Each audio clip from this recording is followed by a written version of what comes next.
सर्वांना माझा जय ज्योती, जय सावित्री. महात्मा ज्योतिराव फुले यांच्या 200व्या जयंतीनिमित्त सावित्रीबाई फुले यांच्या 200 कविता आम्ही सावित्रीच्या लेखी आपल्यासमोर घेऊन येत आहोत.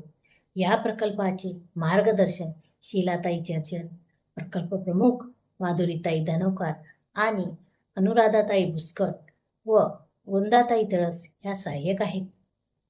सावित्रीबाई फुले यांच्या काव्य फुले या संग्रहातील ही कविता मी आपल्यासमोर सादर करीत आहे.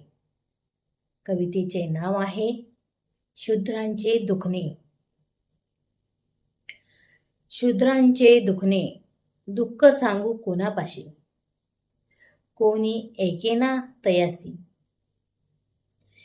विद्याबंदी केली ज्यांनी, दास बनविले जनांसी. कष्ट करती रात्रंदिनी, तरी न मिळे मान त्यासी. अज्ञानाचा अंधार जीवन गेले त्यासी. उठा शिकारे बांधवांनो, ज्ञानाच देई मुक्तीसी. या कवितेचा भावार्थ सावित्रीबाई फुले आपल्यासमोर मांडतात. या कवितेत सावित्रीबाई सांगतात की शूद्र समाजाला खूप दुःख आणि अन्याय सहन करावा लागला.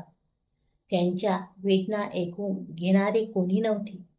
समाजातील उच्चवर्णीयांनी त्यांना शिक्षणापासून दूर ठेवले आणि अज्ञानात ठेवून गुलामासारखे जीवन जगण्यास भाग पाडले. शूद्र लोक रात्रंदिवस मेहनत करत होते, पण तरीही त्यांना सन्मान मिळत नव्हता.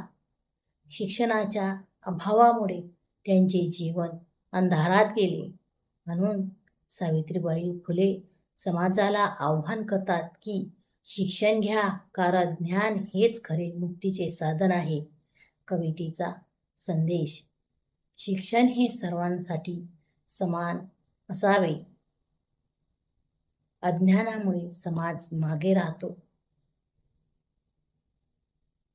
मेहनत करणाऱ्याला सन्मान मिळाला पाहिजे. ज्ञान आणि शिक्षणानेच अन्यायाविरुद्ध लढता येते. चला तर मग सावित्री न्यूज इंडिया चॅनलला लाईक आणि सबस्क्राईब करा. अशाच नवनवीन कविता आम्ही आपल्यासमोर घेऊन येऊ. धन्यवाद.